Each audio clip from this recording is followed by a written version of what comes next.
programa Relax. Hoy nos acompaña Emanuel Paredes.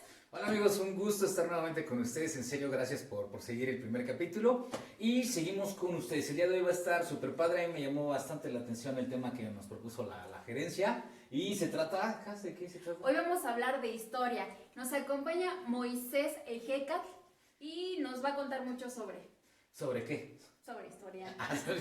Pues vamos a ver qué me con la historia, porque también, los maestros de la primaria luego hacen que sea muy aburrida, nos dormimos. Sí. Bueno, vamos a ver, como dice, Moisés es es un chavo, aquí, chavalón, está estudiando la maestría, ahorita les vamos a contar más de él, para que nos platique sobre todo mitos históricos, verdades a medias, y vaya, ahí cualquier duda que tengan, la pueden también poner en los comentarios. Y vámonos con él, ¿no? Vámonos.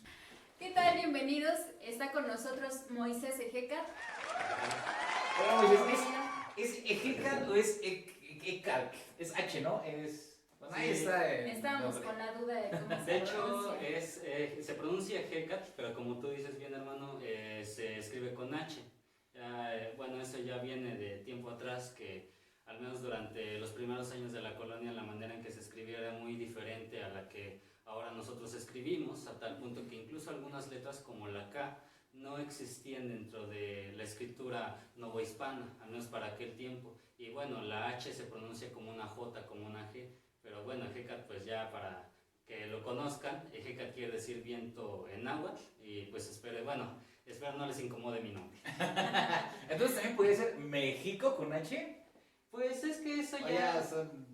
Bueno, no paralelismos, ¿cómo llamarlo? Pues más bien es una adaptación, ya se volvió parte de la idiosincrasia. Originalmente se pronunciaba como una she, pero así por eso México.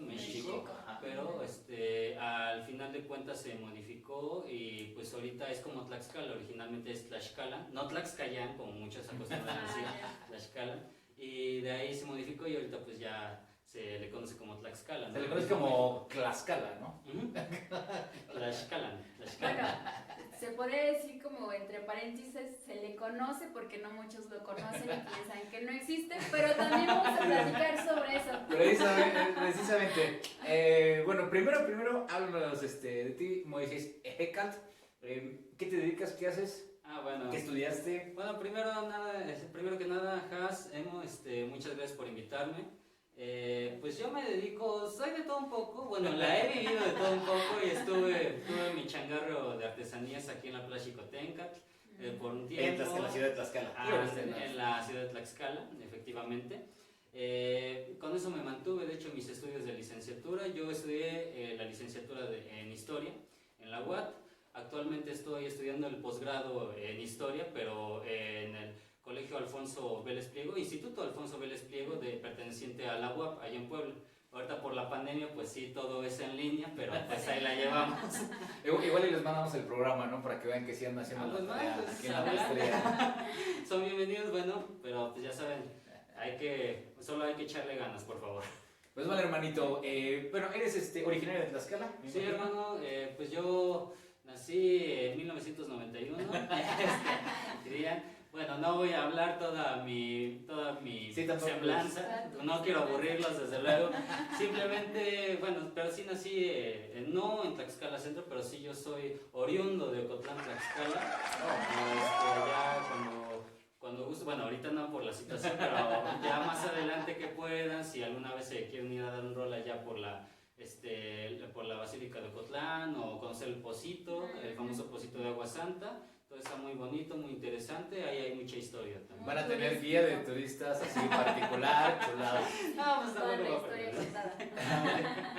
Primera pregunta, hermanito. Quiero que nos platiques. Yo sé que muchas cosas nos las han enseñado a veces en la primaria, de repente otras pues, también sabemos que no están tan muy bien contadas. Primera pregunta, ¿qué es historia? ¿Cómo se divide la historia de la prehistoria? Eso llega a mucha confusión con los peques, luego los peques te preguntan cuál es la historia, cuál es la prehistoria, qué pasó, ¿no? Entonces, la primera pregunta. Bueno, primero que nada, quiero dar a entender que yo por un tiempo también me dediqué a la docencia, entonces, y sobre todo en esta materia. Y pues bueno, es un poquito complicado darles a entender a los niños qué es lo que es la historia. Bueno, qué es la historia en sí y cómo les puedes llamar la atención. Desde luego, por ser unos peques, no se los vas a contar de una manera muy meticulosa, muy aburrida como lo hacen luego algunos documentales, porque simplemente se van a aburrir, se van a ir, así de que mamá ya vámonos, pues simplemente no va por ahí. Pero bueno, al menos yo he tenido alumnos desde primaria hasta preparatoria, y la mera verdad pues es un poquito complejo enseñarles lo que es la historia en sí. Bueno, ¿qué es la historia? Bueno, normalmente lo que se tiene como cultura general o básico es que hay una gran diferencia entre lo que es la prehistoria y lo que es la historia. A partir del nacimiento de la escritura en la antigua Grecia es donde ya se da un parteaguas y donde ya empieza a existir la historia. La prehistoria es antes de la escritura. ¿Por qué no se toma en cuenta las culturas orientales? Porque simplemente la mayor parte de los estudios a los cuales muchos estamos acostumbrados se han visto desde una postura muy occidental, muy postcolonialista, llamémosle así. Ahorita, pues, antes de incluso decían, bueno, es que si no sabes, ahorita, por ejemplo, ya se ve como historia universal. Claro. Pero antes se veía, bueno, pero al decir historia universal, únicamente se enfocaba a Europa y no salía de ahí. No era muy universal, que digamos. Por ahí así. Y muchos docentes cometen el error de que, bueno, voy a enseñarles historia universal, pero nada más se enfocan en los libros que tiene la SEP. No digo que tengan algo de malo, pero es que la información es muy, muy precaria y te lo dan a demostrar de una manera muy, muy tediosa, muy así de que, ay, bueno, a diferencia de las matemáticas, la historia, con que nada más me la crea con todo eso, ya está chido, pues no va por ahí. A ustedes siempre les ponen 8, ¿no? Entreguen trabajo. Algo por el estilo, así de que entrega tu maqueta. Sí, pasando la línea del tiempo. La línea del tiempo. No digo que tenga algo de malo, no digo, es parte del programa y pues de alguna manera también llevo a entender a esos docentes porque pues solo están cumpliendo con su contrato, con el programa que les dan. Exacto. Pero yo siento que eso también se les hace extremadamente muy tedioso a los niños, hasta a los jóvenes. Y ellos aprenden de una manera más dinámica. Claro, Okay. Y bueno, ampliando esta pregunta, ya con lo que nos comentas, ¿tú crees que hace falta complementar o algo que digas, eso no le veo mucho el caso, que lo enseñen en el grado de primaria? Claro que sí, claro que sí. Mira, por ejemplo, yo recuerdo que, al menos, bueno, voy a platicar una pequeña experiencia. De eso se trata. Tiempo atrás, cuando estaba dando clases en una secundaria general, pues yo llegué el primer día, primero los espanté a los chamacos. Ustedes dirán, no, pues qué mala onda de tu parte, porque eres así. ¿Qué le dices? Todos tienen 10, ustedes se lo... Es que simplemente si tú llegas buena onda, entonces tú les das la mano y ellos ya te quieren agarrar del pescuezo, tienes que imponer orden en primero. Sí. Bueno, pero ya con el paso del tiempo te van conociendo y entonces ya es donde ya poco a poco empiezas a no modelarlos, porque pues ellos son unos genios, la mera verdad, saben mucho, incluso yo aprendo mucho con ellos. El problema es que muchos están acostumbrados a la vieja escuela, así de que apréndete lo que dice el libro, haz un resumen de esto, lo que tú mencionabas hace rato, que haz una línea de tiempo, o incluso pasa a exponer y el maestro no da ni con la clase, no. Ah, muy bien. No se trata de eso, bueno, a lo que yo voy. Hay muchas partes, sobre todo en cuanto a pedagogía y didáctica, hacen falta sobre todo lo que es el aprendizaje a través de los juegos y los recursos audiovisuales. Algunos lo conocen como las TICs, desafortunadamente no todos la aplican. Algunos porque pues ya están muy enfrascados en su ámbito, así de que no, pues yo aprendí de esta manera y yo no voy a cambiar porque nada más me lo digan de esta forma. Y pues los chamacos se aburran, ¿no? Sí aprenden con películas, es cierto, sí aprenden con documentales, es cierto, sin embargo hay otros medios para hacérselas interesantes a los chavos. ¿De qué manera tú llegas a los chavos? Por ejemplo, yo he llegado con estos niños y el primer día, a ver tú, escogí a un niño al azar, ¿para ti qué es historia? El niño bien nervioso, ¿no? No, pues no sé, no me pregunte, así de, yo voy asumiendo ahí, y más cuando no te conoces. Ya se dan cuenta, los profes huelen el miedo del chavito. Siempre van. Claro, en ese tiempo yo tenía el cabello corto, ¿no? Pero bueno. Si no me llegas así, todo rockero, ¿qué? Yo no fui. Me va a quitar el lonche también, profe, ¿no? Bueno, el chiste es que yo llegaba a decir que llegaba con otra niña, a ver tú, ¿para ti qué es la historia? No, pues no sé, se las cambiaba. A A ver, señorita, usted es la que está hablando. Ya había Ya, googleado. ya, ya. ¿Qué? ¿Dónde encontramos historia en tu vida cotidiana? Sí saben lo que es vida cotidiana, ¿verdad? Los que sí sabían, los pocos que sí sabían, pues ya los más aplicados entre comillas, así de que pues, yo tengo una idea, pero no sé si estoy bien. A ver, dímela. No, pues la vida cotidiana es como nuestra vida diaria, que la cosa, lo que hacemos. Bueno, vas bien. ¿Dónde tú puedes encontrar historia? No, pues en los libros. Sí, en los libros, ¿qué más? ¿Qué más? ¿Qué más? No, pues en las pirámides, ¿qué más? Pues en las iglesias y así, muy nerviosos los chavos, pero estaba bien su respuesta, pero hay más allá. A ver, Leo, a ver, chamacos, dígame, ¿a quién aquí le gustan los videojuegos? Y ahí luego. A ver, yo sé que ustedes son muy de esta generación niño rata, de que te gusta el Minecraft, te gusta el Free Fire, etcétera. Pero al menos, dígame, ustedes van a la tienda, van a comprar el chesco, van a comprar las papitas, las tortillas, lo que sea, y no se encuentran algo en la entrada que dice The King of Fighters.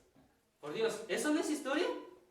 Dígame, ¿sí o no? Y algunos, no, pues sí. Y desde ahí es donde ya llama su atención. A partir de ahí, a ver, ¿dónde más? No, pues en los cómics también, en las películas también, etc. Y así poco a poco, tú te los vas ganando.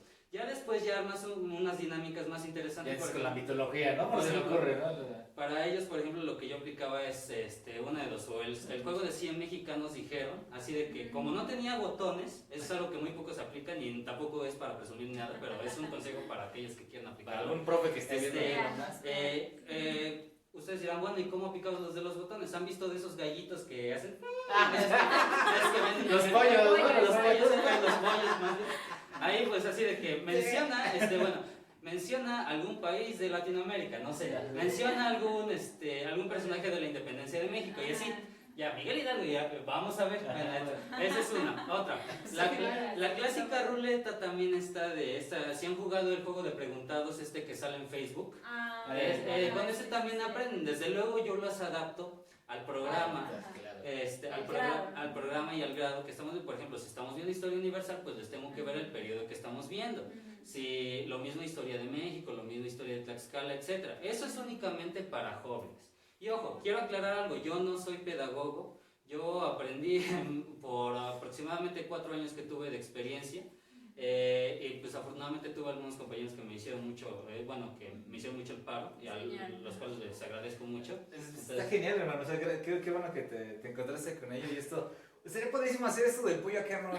Bueno, o sea, vamos a invitar a varios amigos, bueno, aquí en el programa van a venir muchos de muchas ramas. Estaría padre como uno de cultura general, una especie de maratón con el pollito, ¿no? Y es que a los niños les gusta competir, les gusta jugar, güey. Es que si no, no van a entender. Sí, así como les gusta ver películas, también, bueno, yo siento que de alguna manera se deben de modernizar. Claro. Esa nueva generación, por favor, porque pues simplemente no los vas a atrapar. Sí, mira, si no nos llegamos con la tecnología vamos a quedar atrás, hermano. Digo, y ahorita con la pandemia, con toda esta situación, las cuarentenas y demás, pues tenemos que ver, no sé, los artistas, los comunicólogos, todos pues ver cómo salimos, ¿no? Entonces hay que usar las herramientas digitales.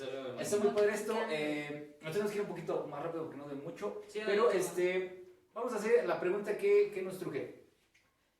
¿Tlaxcala existe? Y bueno, más o menos desde cuándo existe. O sea, platícanos un poquito así muy breve, pero así de, ¿sabes qué? O sea, sabemos que están los memes, sabemos que las escaleras, sabes todas estas tablas. Entonces, Tlaxcala existe y ya después pues ahí nos vamos con tus preguntitas que tiene Jas preparadas. Más o menos desde cuándo existe Tlaxcala. Miren, se desconoce, una fecha exacta en la cual se hayan asentado lo que hoy conocemos como los tlaxcaltecas, que originalmente se llamaban texcaltecas, no tlaxcaltecas como tal, porque viene de la palabra texcali, que significa, hasta incluso Miguel León Portilla lo traduce en su libro como entre los peñascos o lugar barrancoso. Yo no soy experto en náhuatl, yo nada más conozco lo básico, tampoco soy arqueólogo, porque hablar de historia prehispánica es hablar más de términos arqueológicos, pero de lo poco que yo sé es que, bueno, es mentira que digan que, por ejemplo, zonas arqueológicas de Cacaxtla, Xochitecatl, ahí existían como tal, los tlaxcaltecas se conocieron los españoles en la conquista, ¿no? Pero bueno, a lo que yo voy es que, bueno, Los tlaxcaltecas, de alguna manera, antes de la llegada de Cortés, no tenían una buena relación con los mexicas. Eso era más que obvio. Desde luego que nunca los pudieron vencer, pero ¿qué fue lo que hicieron los mexicas con su triple alianza, con todos sus allegados? Les cerraron el pacto comercial y esta medida fue la que aprovechó Cortés. Vamos así como vamos a esto como de que la historia se repite, ¿no? Vamos a poner quizá casi un ejemplo como con Cuba, ¿no? Con un bloqueo comercial, ¿no? Con esto, o sea, algo así, no hablando de sus formas de gobierno, sino un bloqueo, ¿no? Dicen, ¿sabes qué? Tú me caes mal, ¿cómo? O sea, simplemente, ¿cómo ahogas a alguien, no? Pues no te vendo nada de lo que te haga falta, papá, ¿no? Pues algo por el estilo, que sí, bueno, ojo, quiero aclarar algo aquí, la historia no, odio esa frase que dicen de que la historia la hacen los vencedores, no es cierto, porque si de verdad la historia la hicieron los vencedores, entonces no se hablaría, por ejemplo, no digo que sus abuelitos, sus padres, su familia, no sean héroes ni grandes personajes, pero aquí la situación es que, por ejemplo, si te habla, así como tu abuelo te contaba historia de cuando tú eras niña, cuando tú eras niño, etcétera, eso es importante, el problema es que no está registrado, y eso es historia. No nada más se trata de hablar de Cortés, no nada más se trata de hablar de Hidalgo, no nada más se trata de hablar de Xicotenco. Bueno, no digo que, ojo, no, pero bueno, eso quiero aclarar, pero bueno, a lo que yo voy, bueno, el hablar de la conquista es un proceso demasiado complejo. Hay muchos juicios de valor incluso que ya emiten actualmente, de que uno, por ejemplo, yo como tlaxcalteca voy a la Ciudad de México, ¡ay, eres de los traidores!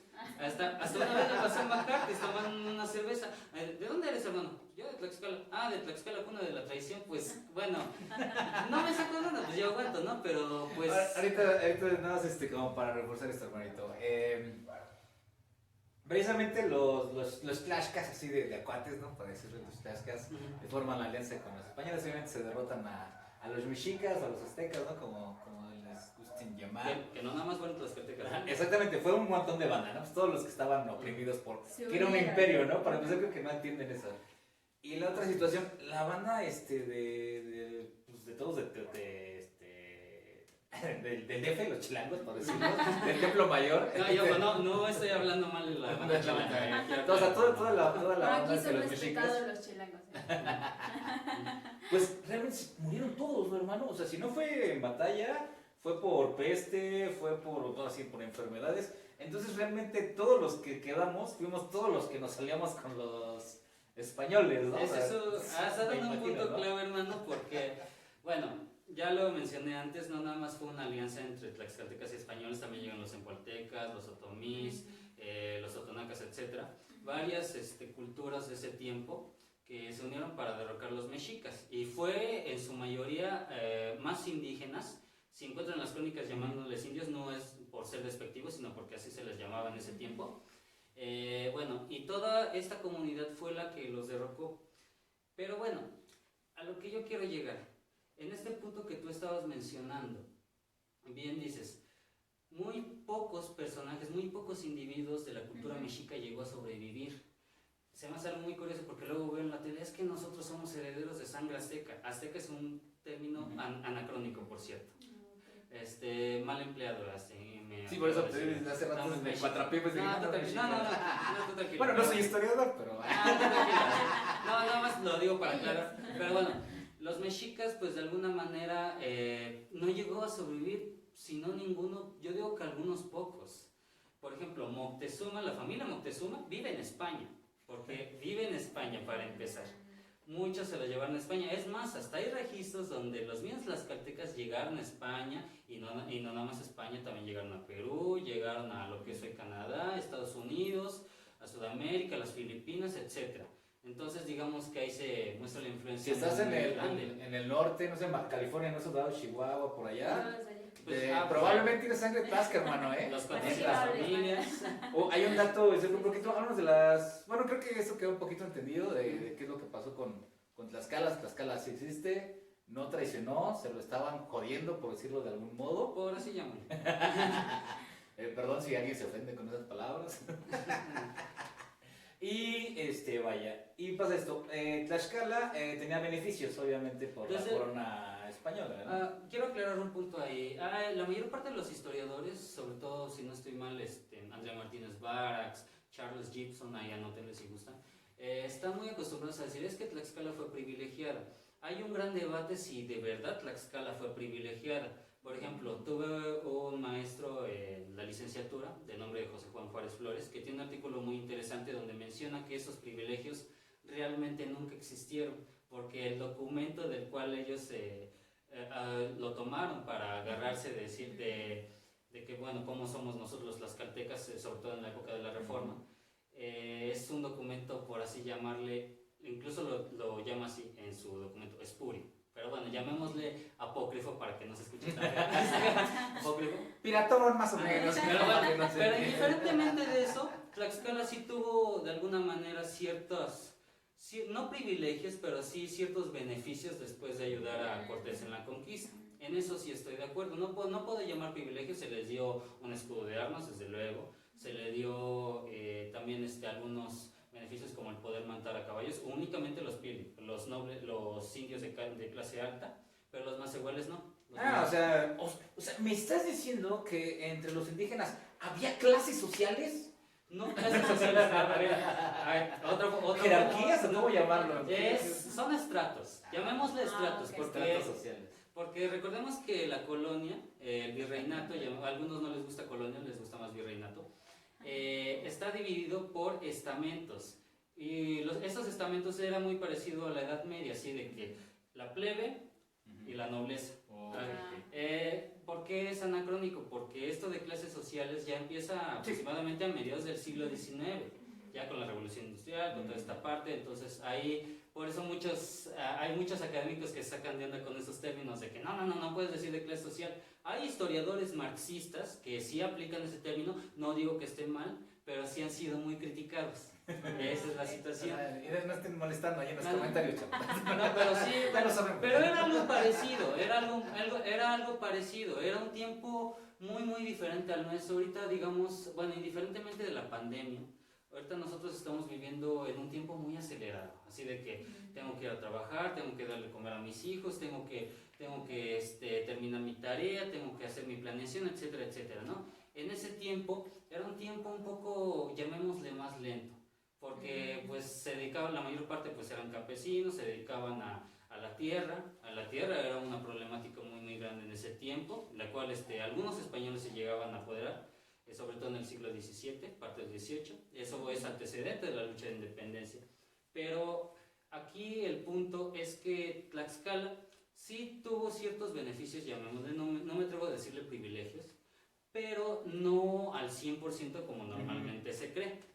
Es así la cosa. Pero, ahora, hablando de las 400 familias, ya para finales del siglo XVI, en el norte de lo que era la Nueva España, la Nueva Galicia, toda esa parte, pues notaron que la evangelización no era algo posible con las tribus chichimecas.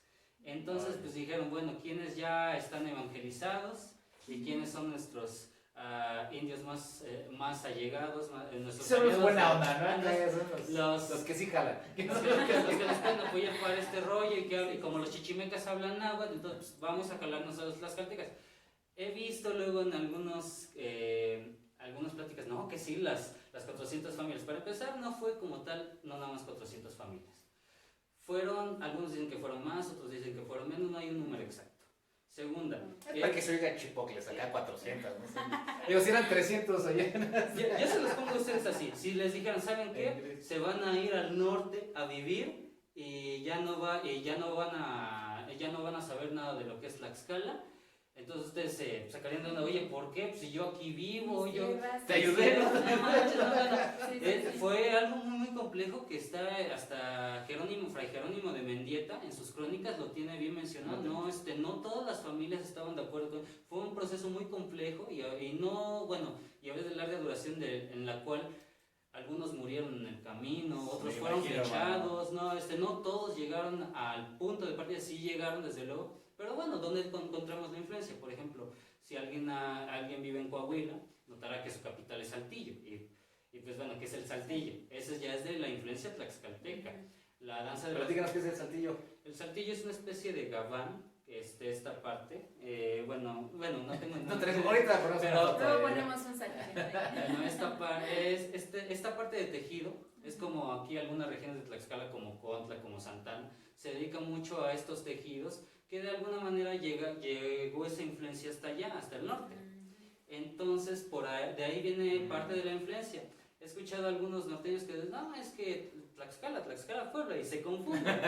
Y bueno, no los juzgo, pues de alguna manera en el mapa... Se separan, ¿no? No se separan y estamos muy lejos. Está cerquita. Bueno, y retomando un poco esto del tema de la conquista, Malinche o Malinci, ¿cuál es el nombre correcto para ti? Y sí fue muy importante, fue un recurso, ¿cómo la definirías tú? Pero espéranos un momento, vamos a escuchar una canción. ¿Quieres algún y regresamos para que nos cuentes esto de la Malinche? Está súper interesante, la neta es para que regresen. Una canción de algún artista, un grupo que quieres escuchar, hermanito. Pues si se puede, una de la Serpiente Elástica. De Serpiente Elástica, unos hermanitos que tocan blues de Puebla. Vámonos con ellos y regresamos para que nos platique qué onda con la Malinche, la Malinche. Para empezar, nos platicas de dónde era, carnal, porque tiene muchos tiene serie ya en Netflix, Claro Video, todo, HBO, el History Channel, ¿no? Entonces va a estar la versión con Moisés Ejecalt de la Malinche. Vámonos, para algo de la Serpiente Elástica. Y ya.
Serpiente negra, esta noche viajaré.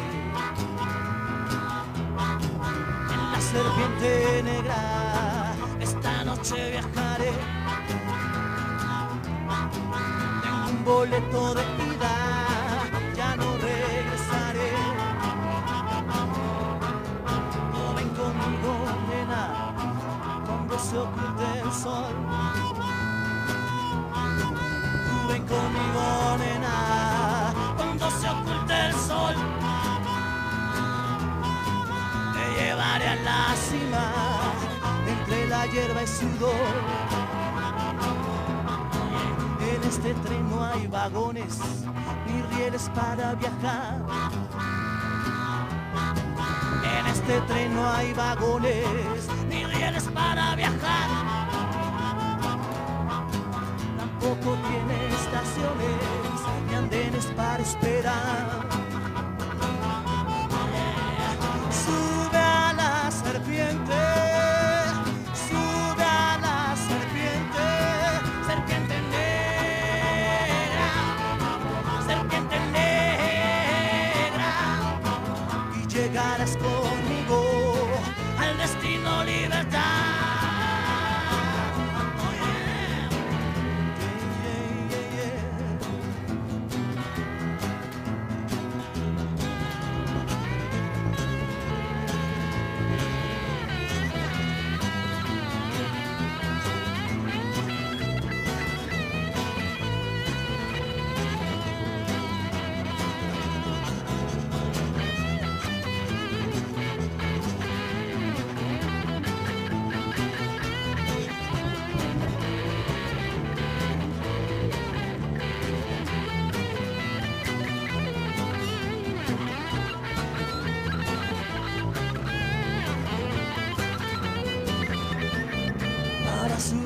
La serpiente, muy fuerte debes gritar.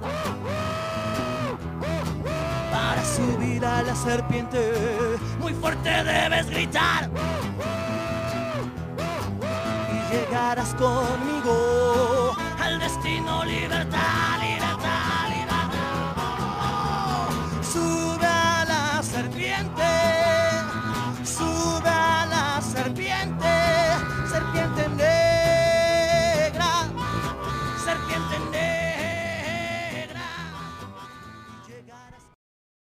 Amigos, pues estamos de regreso con una qué chida rolita de La Serpiente Elástica. Estos brothers son de la ciudad de Puebla y si no mal recuerdo tienen como unos más de 10 años, 15 años tocando en estos canijos. Eso sí desconozco.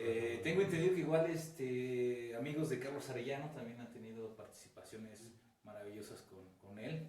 Y bueno, son una banda emblemática de blues de la ciudad de Puebla. Entonces síganos también en la descripción, vamos a dejar el contacto del videíto y si tenemos su Facebook o su página ahí se las ponemos. Vale. Y bueno chicos, Ahora sí, cuéntanos. con lo interesante hermanito.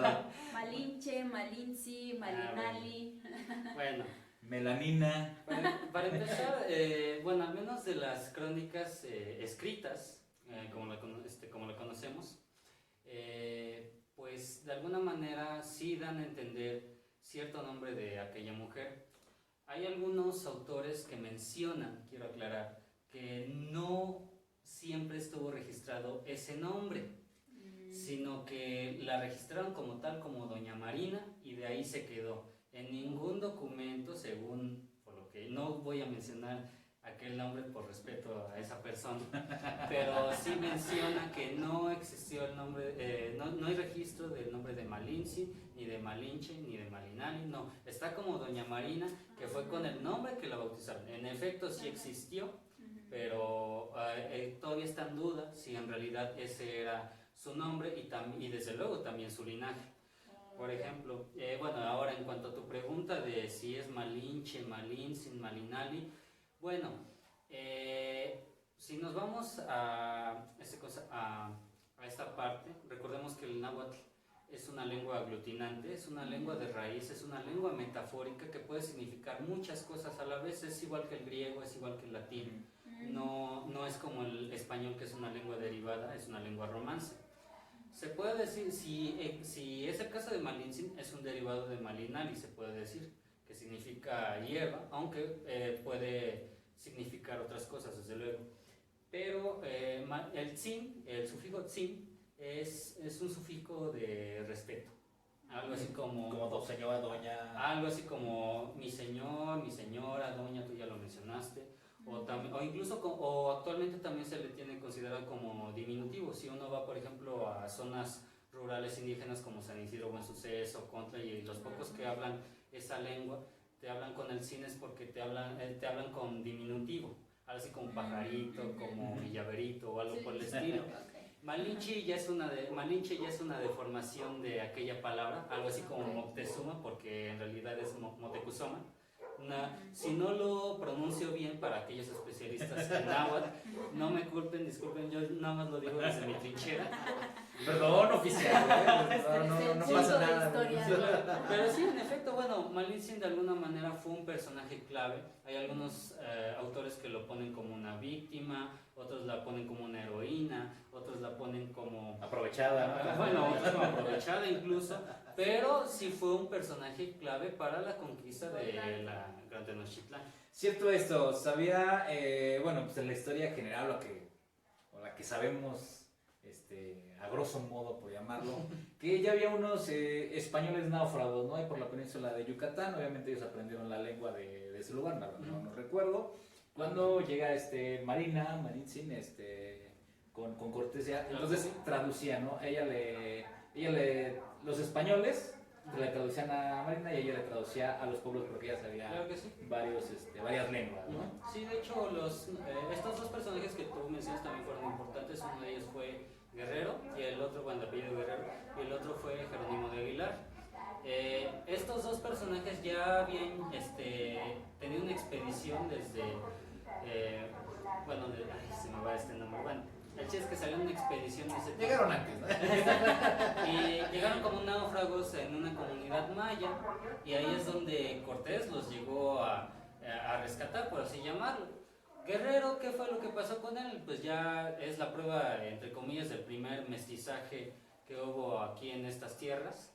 Pues ya tenía familia y pues se quedó ahí con los mayas. En cambio, Jerónimo de Aguilar fue uno de los traductores de Cortés. Él traducía del maya al español. Sin embargo, cuando conocieron a esta mujer, a doña Marina, para no meternos en problemas,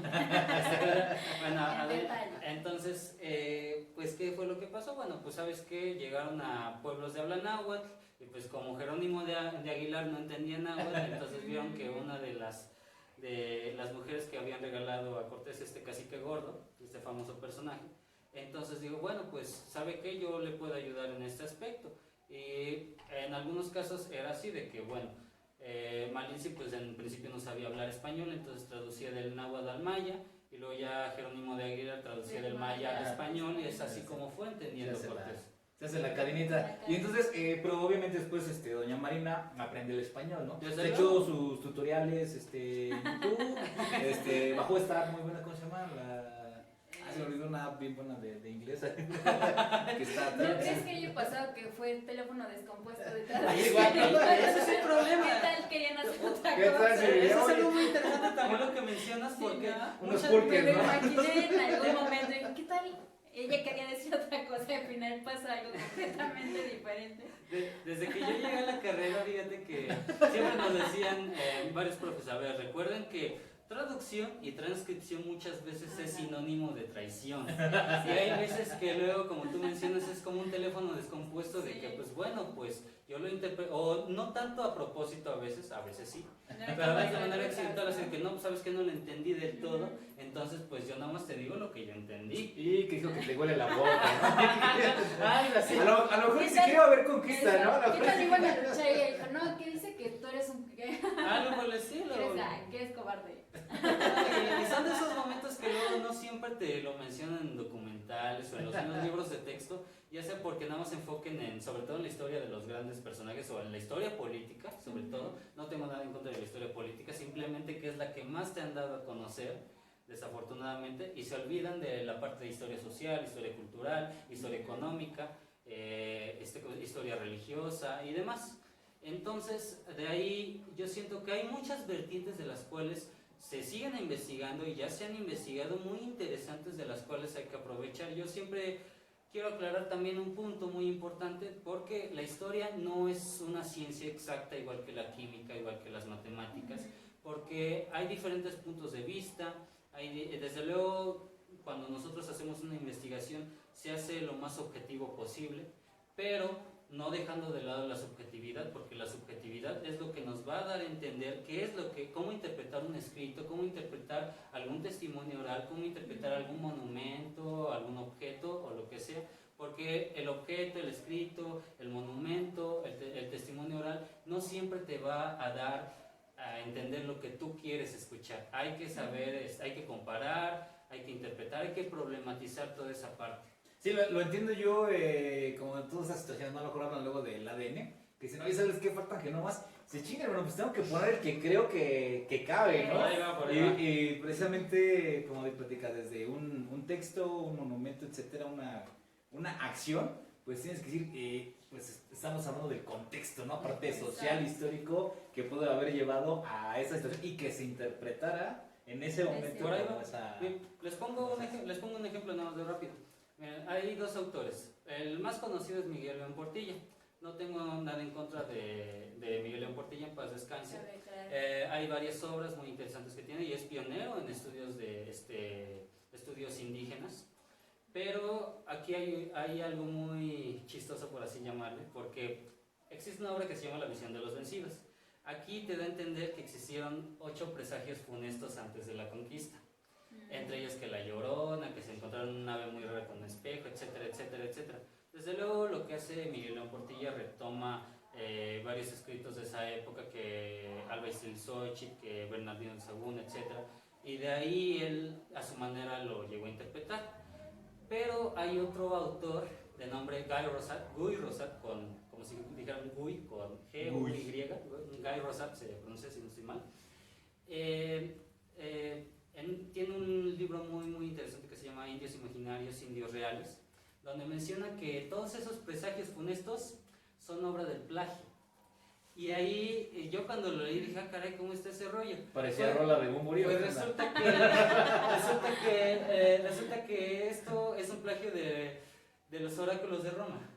Y tiene algo de sentido en parte. Ojo, no digo que haya mentido León Que sea Portillo, como tal, ¿no? pero sin embargo lo que da a entender en ese escrito es que lo que le dio a la victoria a Cortés, bueno, y no nada más a Cortés porque fueron más indígenas más que españoles, lo que le dio la victoria a todo ese grupo fueron las armas, fueron los perros de ataque, pero no fue tanto la superstición como lo menciona Miguel Portilla. Ojo, no, desde luego son versiones de la historia, por eso les digo, no es algo exacto, simplemente hay que comparar todas esas versiones. Sí, ya tú ir tomando tu propio criterio. Desde ¿no? luego, Llegar a un exactamente. punto. Al final el lector es el quien va a designar con qué versión se queda. Claro, a cierto punto vas con todo. Hermanito, muchas gracias por tu tiempo, por haber venido al programa Relax, me dio un gusto enorme. Algo que le quieras decir, así rapidísimo, un tip a los que les gusta la historia, a los maestros de historia, a los que nos están viendo que pensaban que Tlaxcala no existía. Además, tú tienes sangre tlaxcalteca ahí por tus venas, hermano. ¿Qué onda? Bueno, ya los habías invitado aquí a Ocotlán, que dices que les das el recorrido gratuito, nada más que pasan por los pulques, ¿no? Todo es muy Sí, bueno. riguroso, rigurosamente. Quesadillas, pulque, chinicuiles, escamoles, Pura chulada, ¿no? Aquí en Bueno, Tlaxcala.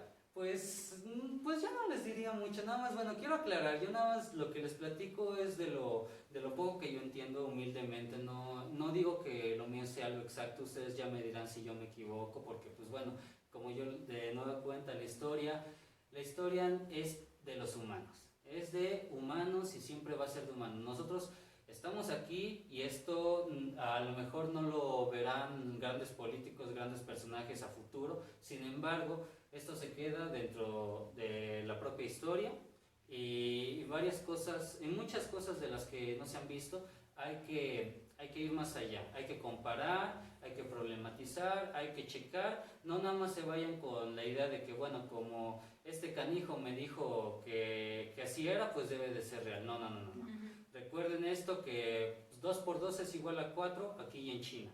Pero la historia de la independencia, de la conquista, de la Revolución Francesa, la Segunda Guerra Mundial y demás, hay muchas versiones de varios autores y esto nunca va a acabar, simplemente, y eso es lo interesante porque es lo que me gusta de esta ciencia social, así, y también retoma desde luego de la antropología, de la etnología, de la filosofía y demás ciencias sociales, y también hay que aprender de ella. Pues, hermanito, muchas gracias, chicos, gracias por haberse quedado todo el programa. En serio, muchas gracias a todas las instituciones, toda la gente que nos esté escribiendo, que ya quieran pasar nuestros programas por sus canales y por sus redes sociales. Sí, muchas gracias. También si quieren salir patrocinándonos en algo, escríbanos, déjenos un comentario, nos ponemos en contacto con ustedes.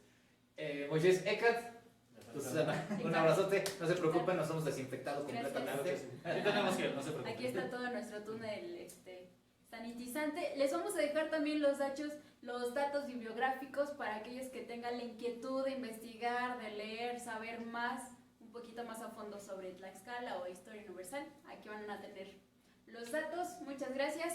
Mi nombre es Jazmín Coutle. Emanuel Paredes. Y yo soy Moisés Ejica Palacios Mendieta, para servirles. Y bueno, estos contactos también por si quieren seguir en sus redes a Moisés. También, si alguna institución lo quiere contratar o alguna lo quiere becar o algo, está tomando la maestría. Pero pues un doctorado no vendría mal, ¿no? Gratis, un doctorado patrocinado. Pues bueno, chicos, muchas gracias. Nos vemos otro día con Relax. Y pásenla chido. Adiós. Ya. Que el rock los bendiga.